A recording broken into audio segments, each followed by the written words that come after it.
Good evening, everybody, and welcome to another Sunday live stream. I just want to have a quick look who's there already. So, hi Katrina. Yeah, it seems you have been the first today. Hi R, hi Wolfgang. Oh, I quickly have to say something in German. Dann guten Hunger, Wolfgang, und schau es dir einfach später an. Viel Spaß.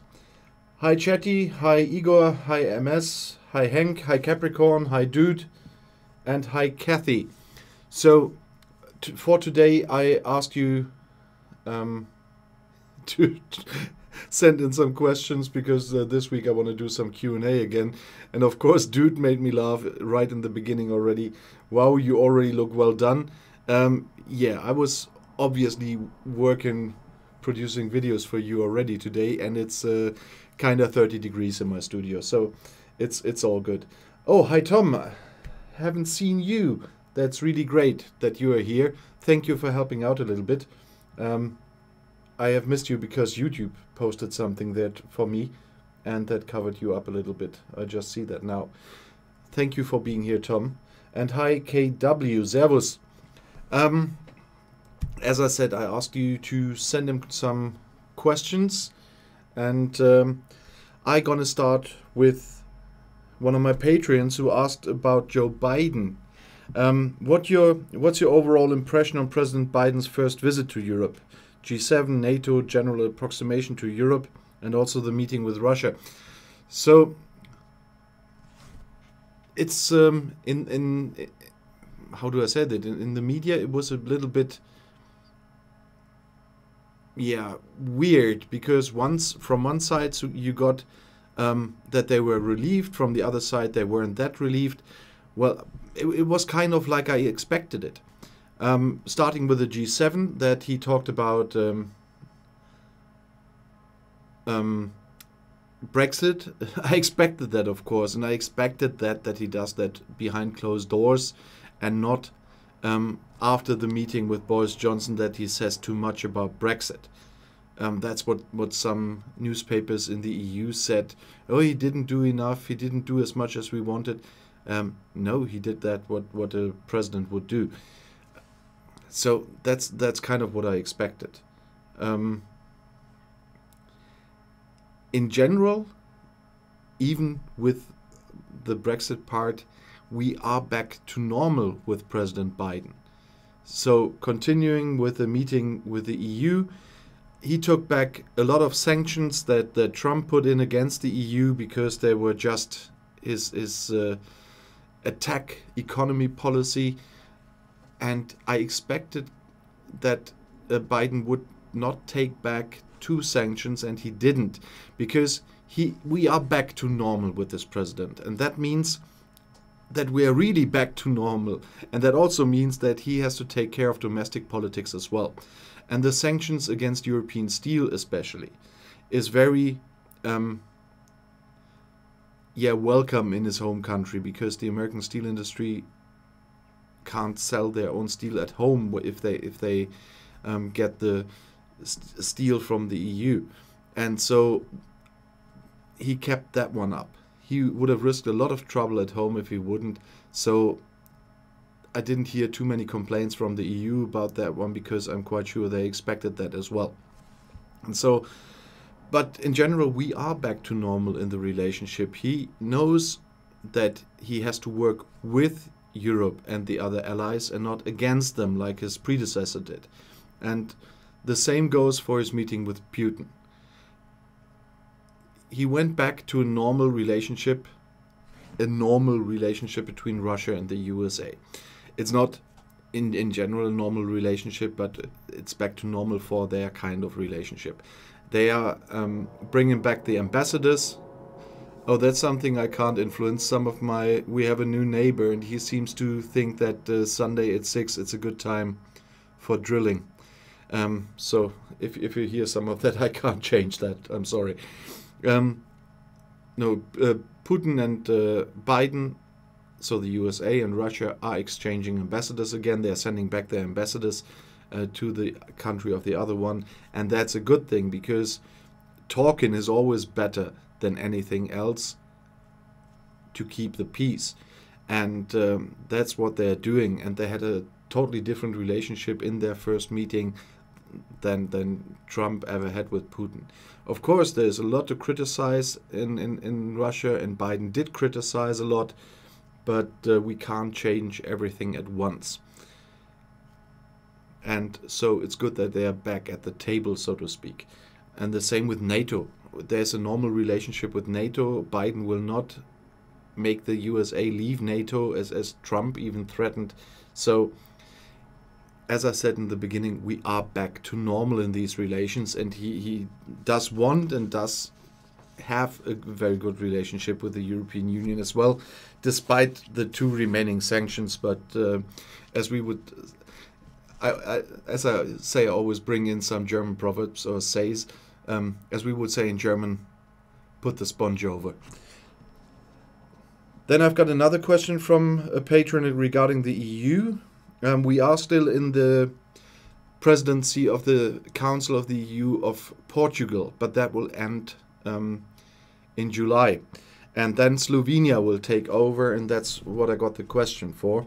Slovenia will hold the rotating EU presidency. What do you think will be their focus and what you wish they addressed? And he said, I take the opportunity to thank you for your fantastic reporting on Portugal's EU presidency, timely and informative. Thank you very much for that one. And I will continue with the Slovenian presidency if they like the German presidency before Portugal, and then the Portuguese presidency will have a very updated news homepage for the presidency. They did that really well in the last 2 presidencies. So I always could stay informed and keep you informed, and I hope Slovenia will do the same. And I expect Slovenia to do the same, and I expect Slovenia to continue with the current topics that neither the German or the Portuguese presidency could finish, because there are a lot of things that started in the German presidency, continued in the Portuguese presidency, and will continue in the Slovenian presidency. They built a presidency trio. That's something where they are, because they're always only half a year. And you know, in politics and in parliaments and how long things take to be managed and to be negotiated. And that's why they work together. They put everything, a package together, and they worked on it one after the other. And that will continue with Slovenia. So I'm not worried at all about Slovenia, even with some domestic things going on from time to time in politics. That's normal, but it doesn't affect their work in the EU presidency, because they are cooperating with Germany and Portugal, and they together build up a package of tasks they have to work on. Germany finished some, Portugal finished some, and Slovenia will finish some too. And Portugal, at the end of their presidency now, they are reaching some really good ones. They finished the negotiations on fishing with the UK. They started now the new European Asylum Agency. I think, I don't know if I had this in my video on my European channel today or tomorrow. Then they continue to work on the advancement of the CAP and a lot of other things. So that's why I do this Europe channel, even if I don't earn a cent with it, even because I want to keep people informed about what's happening in the EU, because many people never get these informations, how much is really happening there. And there's a lot going on there, and that's why I'm making a lot of videos there too, because they're working on a lot of things. They achieve a lot of things, and a lot of things are sometimes easier to achieve now in the last, let's say, 15 months. It's talking about Brexit benefits. So I hope I answered your question. Then I haven't seen him yet, but a colleague of mine sent a question. But first of all, some more have joined us, and I want to have a quick look. Oh, Glasgow. Hi, good to see you there. Yeah, I catch the start of one for a change. Yeah, nice. Hi, Christian. I've got your question still. I put it to the end because you said yourself it's not a usual topic for here. But I know about that, and so I will answer it at the end of the live stream. Hi, Dano. Hi, Geraldine. I don't know. Hi Hank. Hi LV.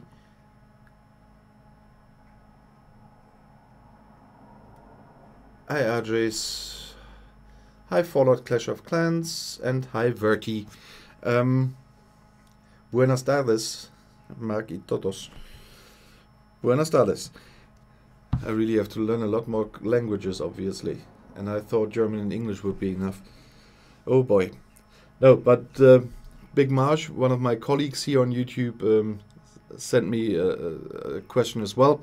If the UK continues to take unilateral actions re the Northern Ireland, I say Johnson Protocol, what should the EU do? Well, that's a very wide range question. There's a lot they can do. And it depends how far that goes. Right now, the UK is doing what they're supposed to do. They are asking the EU for an extension. That's usually how it's supposed to go, not the unilateral stuff they did in January. They are supposed to ask the EU and talk about it in the joint committee. And that's what's going to happen now. But as some already predicted in the comments of some videos recently, is the EU will want answers to some questions. And one question that always came up in the comments is, how do you, or what do you want to achieve with this extension? Will you get everything sorted until the end of the extension? And I personally am not so sure that Boris Johnson, or in this case Lord Frost, will have a proper answer on that one. Because they extended already and nothing changed. They still have not everything in place. As far as we can hear, they didn't even really try to get everything in place. I'm quite sure that this government doesn't even know themselves what they want. But the actions that are possible are the actions I have this... Now, I had this on my European or my global channel today. The EU is thinking about sanctions against the UK in case they still won't properly implement the Northern Ireland Johnson Protocol, because the court cases will take too long and the impact is much more impacting than it would just be worth to take them to court by infringement proceedings. We have another deal now ratified from all sides that gives the possibility of sanctions in these cases, because those two deals are intertwined. And those are both agreements, international law, between the European Union and the UK. And if Boris Johnson continues to break it, they can use the instruments they have in their agreements, and this includes sanctions. And the Brexiteers always like to say, yeah, if the EU puts in sanctions, I said that in one of my videos already, or puts tariffs on something, Johnson will just reciprocate. Yeah, if he does that, he breaks the deal again. And he's breaking international law again. Because if you are sentenced for, I don't know, for 5,000 euros by a judge, you can't say, yeah, then I'll make the judge pay me the 5,000 euros back. No, if you break a deal and there are sanctions included in that deal for that case, you will have to live with that. Or you break it again if you do something else you are not allowed to. Because the deal gives the EU the right to put on tariffs on some goods in case of Johnson continuing to break the Northern Ireland Protocol. But it doesn't give the UK the right to put tariffs on anything from the EU. They would break the deal again. And that's what I meant with how far will that go? Because in the end, if he goes too far, sanctions and infringement proceedings won't help at all. There might be the point where they have to cancel the agreements, because it's not making any sense to keep them up. And that would be the very worst case, of course, and would bring much more damage to everyone, both sides. Brexit damages both sides. Who's denying that is a fool. And a no-deal Brexit would damage both sides even more. But if you make agreements and the other side doesn't comply to them, what are they worth? and that would have a lot more impact on many people and their private lives as they even think. But Brexiteers don't want to believe in that anyway. So,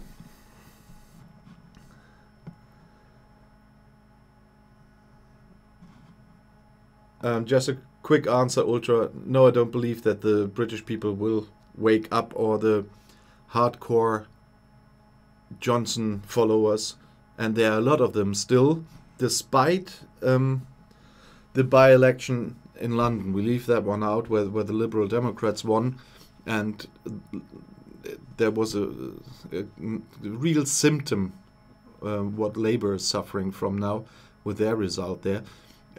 Johnson is getting votes, tons and tons of votes in England.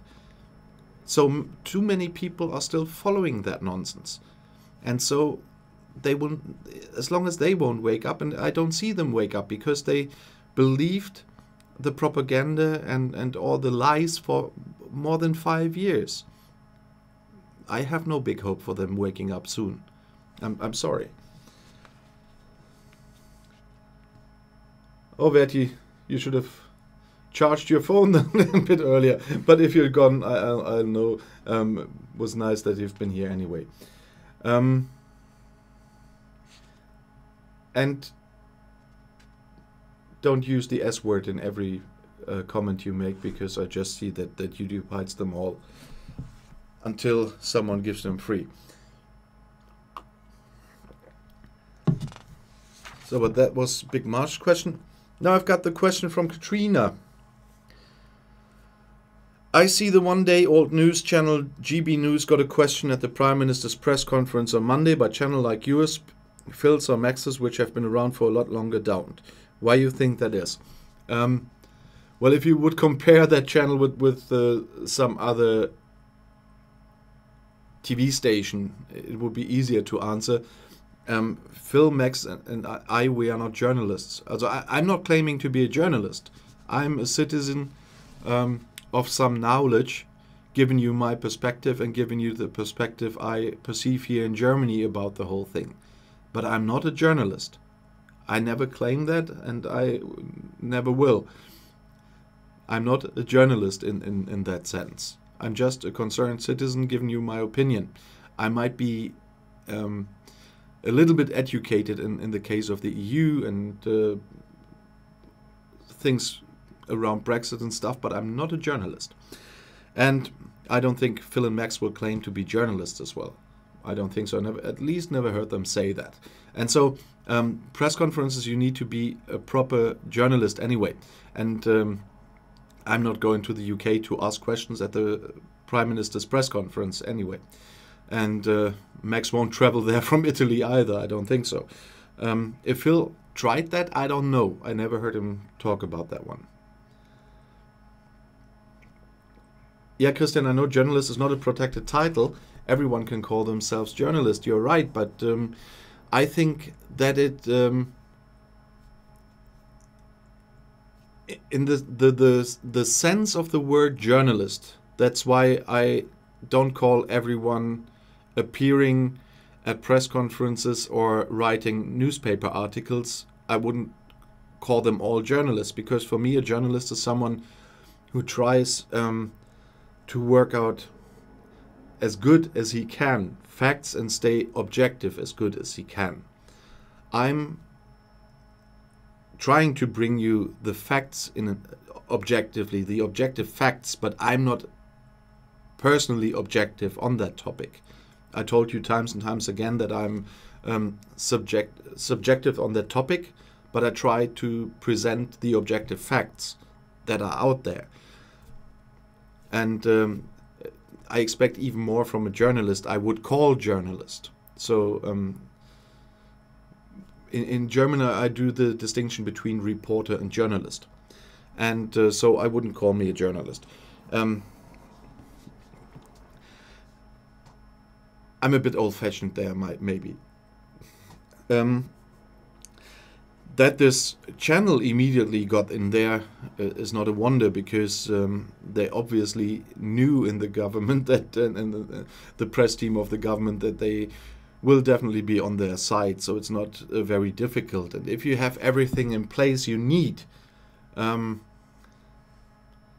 it's easy to do so. It's the same. I had all the certifications and everything for a job as a even as a in German we call this Meister. Although I'm not a Meister, but I have all the qualifications they do to be allowed to do the same as they do in my old profession. And 2 weeks after we opened the company, I was allowed to train trainees, which is in that case highly guarded here in Germany for some for a lot of professions who can train them. And I was allowed with a brand new company after 2 weeks. And so if you bring all the certificates you need and stuff like this, you get in easily and quickly. And especially in this case, they will get in quickly because the government knew that they're on their side, and that they will publish a lot of stuff the government will like in the future, I guess. I still haven't had time to search for them on YouTube because there was so much going on with the UK at the moment on other parts that I didn't try. And I was working a lot on always when you can always become a CCTV media challenger journalist. CCTV. And as a politician, we're discussing CCTV here over and over, but that's not so much for my channel.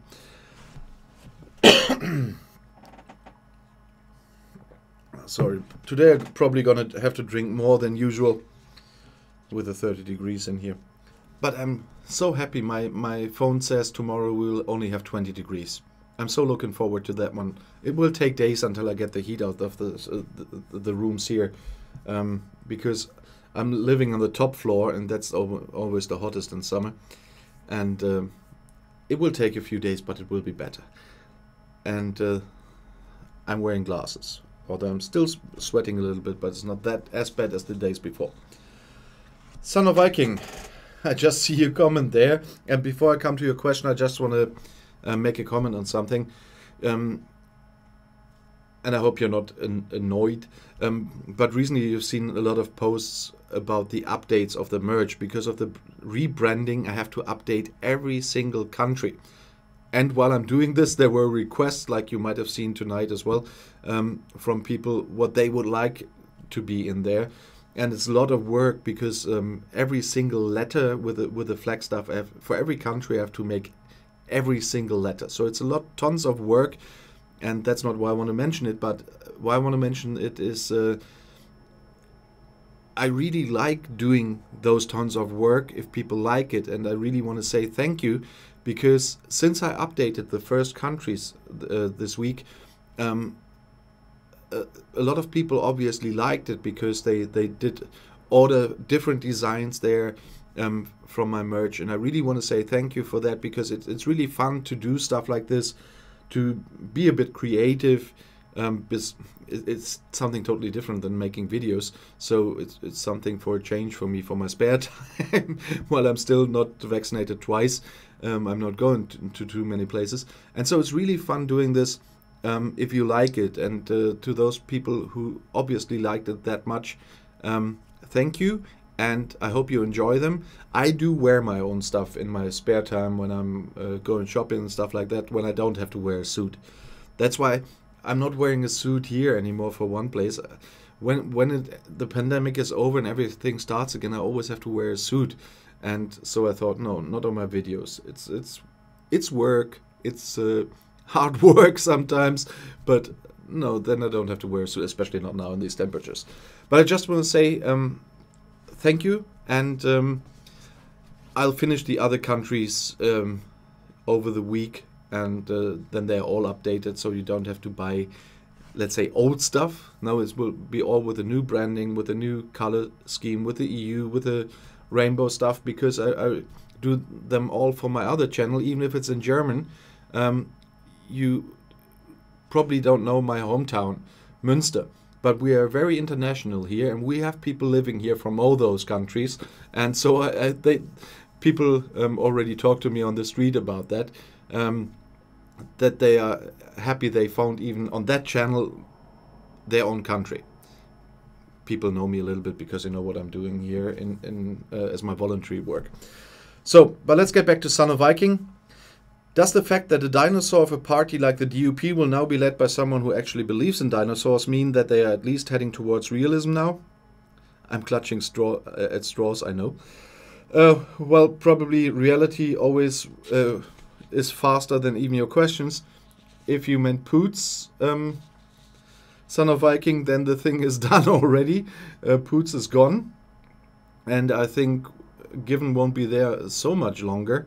I expect him to be gone in the close future as well, after they elected a new party leader, and with a candidate at the moment, the most probable candidate. I think he will want to be first minister as well, and then they have to negotiate with Sinn Féin again to form a new government. And I don't think the DUP will get any smarter in the near future. They will continue to stir up everything because they know the polls. That's why they even agreed to the law about the Irish language, although they fought against it all the times. Because if there's one thing they don't want is an election. Because they know Sinn Féin would win this time. Sinn Féin would be biggest party, and they would, I think, Alliance would do much better than last time. And so, they will stir up the trouble in Northern Ireland even more, trying to find some new grounds or get more grounds. I don't know. Poots is kaput. Yeah, Son of Viking, at least politically. Then we have Dude. Are you a fan of the German Greens? He's asking some question on German politics here. Where does this idea that the Greens are going to destroy Germany come from? And why the heck are people starting to call the Greens socialists, combined with the usual drivel people in the US and UK say about socialist? At least the latter seem to be an import from the US or UK.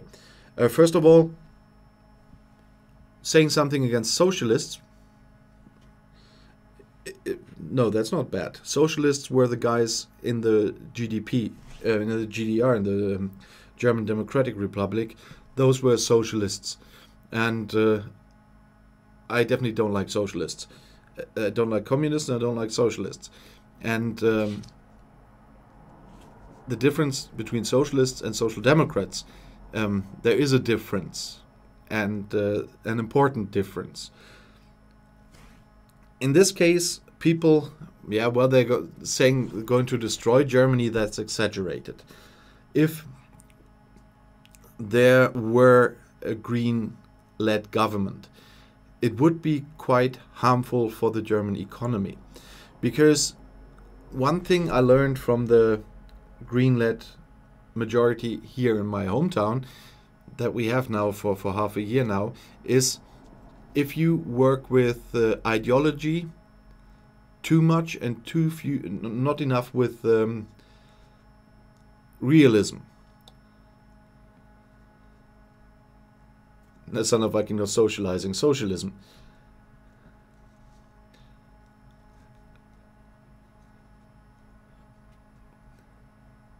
And we see too much ideology in green politics here, without thinking about what are the effects on economy. Of course, we have to protect the climate. We have to reach the climate goals. But at the same time, we have to take the economy with us. We have to reach the climate goal without destroying the economy. And that's the problem with the Greens. They're always looking at one half of the package and forget the other one. That is why people are, they are quite exaggerating. They will not destroy Germany.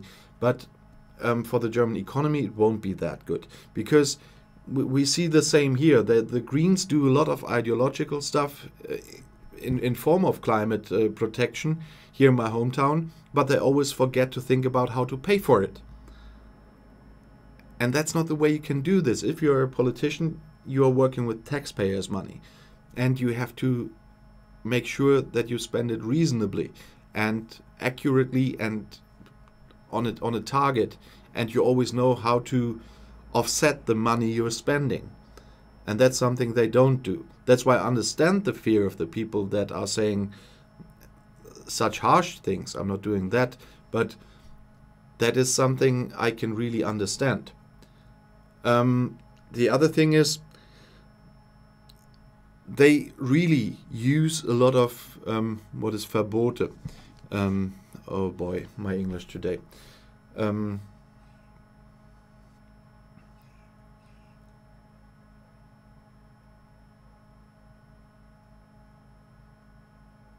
They want to prohibit a lot of things instead of taking the people with them, making the people aware why it's good to do this or that and not to do this or that.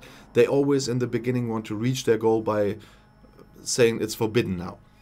And that cannot be the way. We are a liberal country. We are restrictions even is not harsh enough to what I meant. We are a liberal country. We are free people, and we are supposed to decide what we do as long as it doesn't harm anybody else, or as long as it's not against the law. But you can't control every little aspect of people's lives. That is going too far. I don't want to have my government involved in every little aspect of my life. That's another thing with the socialism I mean. And that's why probably they're also called socialists. Controlling every little aspect of people's lives is socialist and is wrong. We are free people. My grandparents have lived in a dictatorship. Yeah, I don't want to go there in a different form, and even not in a ecological form. And so, no, I don't want to have everything forbidden. I don't want the economy damaged. And yeah, that's why I can understand why people are complaining about them, even if I'm not going as harsh. But at the moment, it looks quite different in the polls anyway. And Minnie, hi there. Thank you for your super chat. I really believe that you are very happy with your government, with your green government in Baden-Württemberg. But to be honest, it's a green conservative coalition with a green prime minister. But between us, Irmin, you must, if you're honest, you must say Kretschmann is not really a green like the other greens. He is a very conservative green, and he's not one of the greens I meet a lot of times here in my hometown, and or somewhere else. So he's a very special green, and that's why he is prime minister. And yeah, but you must admit that too if you're seriously. No, Kretschmann is doing a good job, but he's not doing his job in a green way, to be honest. Not the way, if you look at the manifesto, that's not completely what Kretschmann is doing. What they have for the general election in their manifesto, there are some things. The left party is getting in trouble at the moment, how to find stuff for their manifesto so that people will vote for them and not for the Greens. That might be another reason why people talk about the Greens like this. But yeah, in Baden-Württemberg, you have a really good government there. I must agree, I mean. So, and then there was a question in between about Scotland.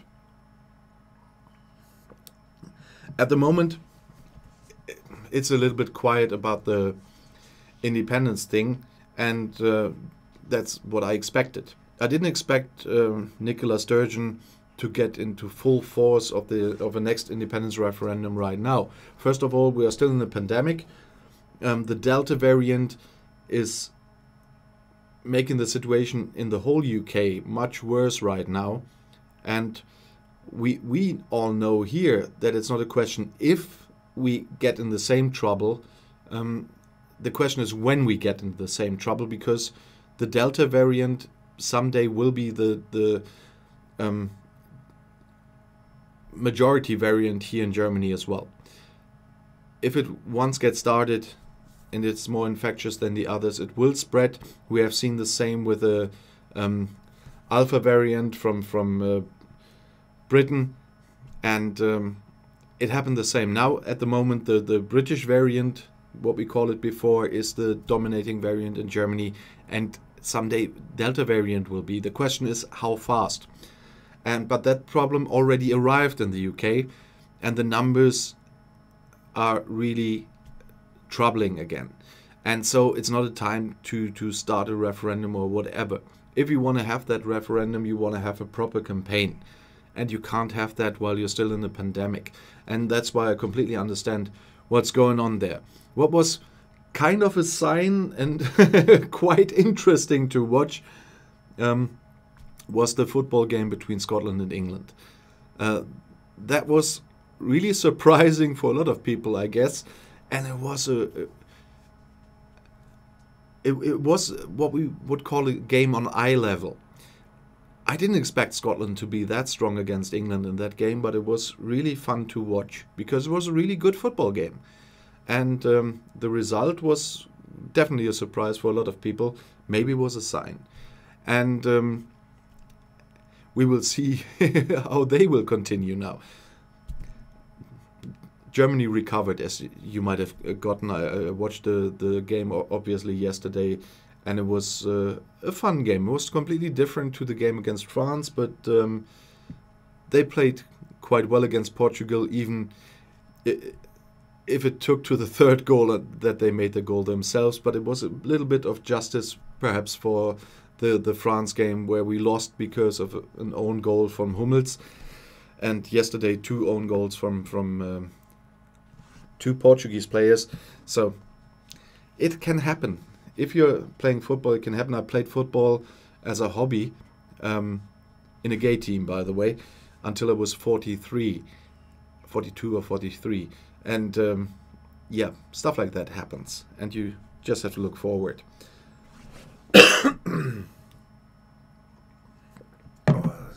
That's what I hate as well. We had rain last night, but still so dry air because of the heat. That's bull.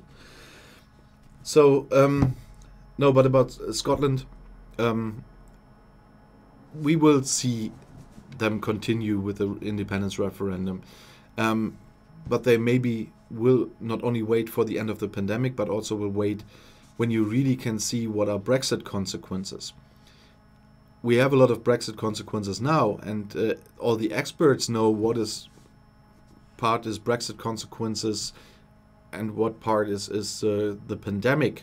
And there are some parts mixed where you can't determine that exactly, but there are a lot of things that come from this or that. And they know, but the public won't understand. And so they are not trying to do that at the moment, but we will see.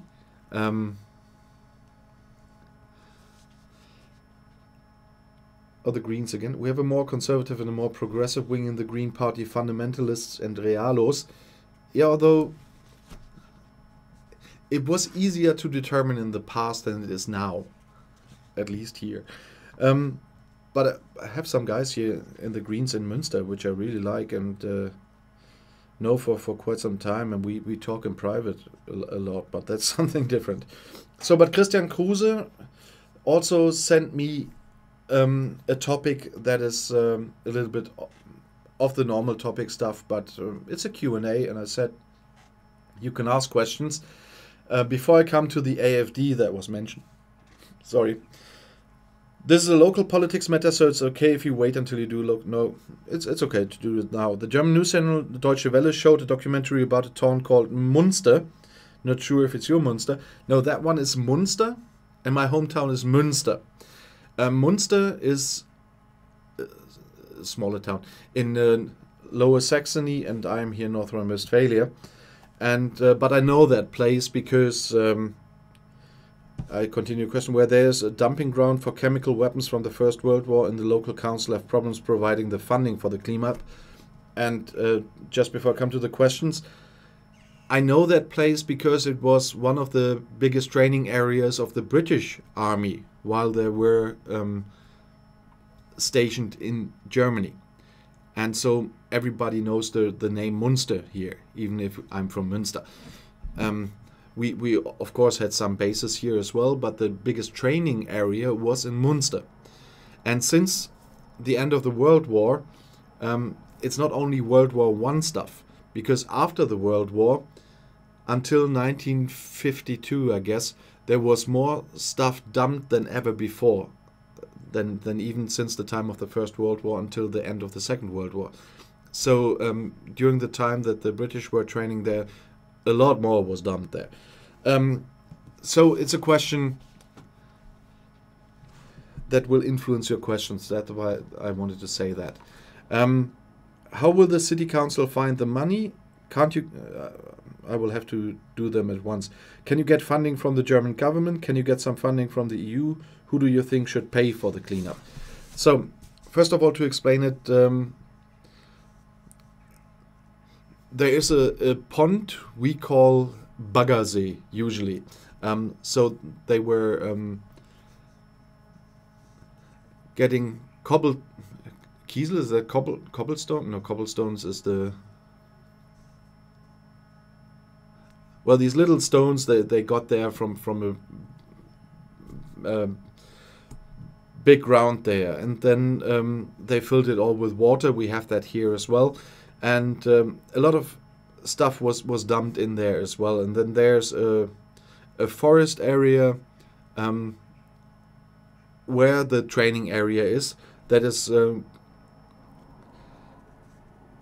I think it's arsenic. That's the biggest problem there at the moment in the ground. And now they have to deal with that, how to clean that up. It will not be easy. You have to find a place to dump that, and to bring that away is, if you can, is really expensive. And there's still a lot of active ammunition in the ground and all other kinds of stuff. So not only the poisons from the First World War, but tons of old ammunition that are still live and that still could blow up. We have a different problem here in my hometown. Whenever we build something, we find British and American bombs in the ground that have to be defused, because Münster was hit really hard in the Second World War by bombings. And that's why it's not a trouble only in Münster.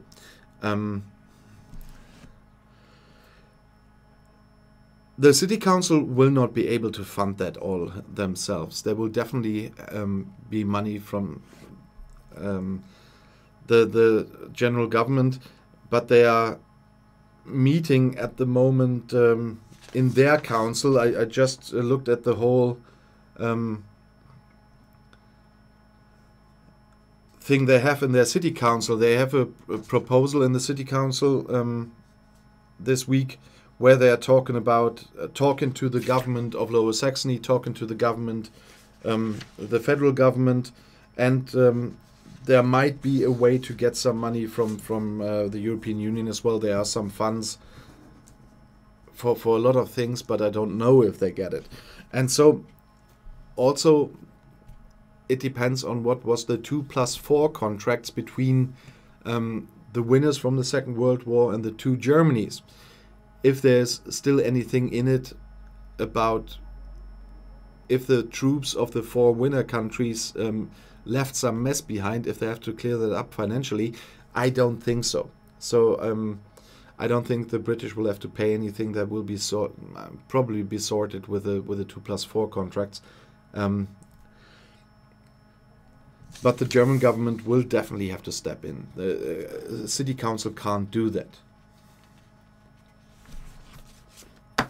So it is a bit more complicated. I won't go through all of this, Christian, but if you Google it, I know you do understand a little bit of German. There is something online about the City Council of Münster and that topic.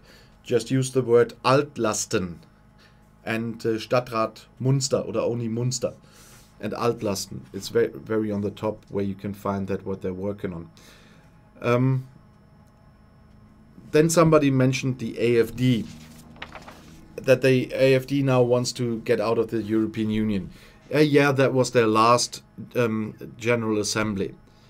The one before the European elections, there the majority was not from the extreme rights. The extreme rights sometimes have the majority, sometimes they don't, depending on who is going there.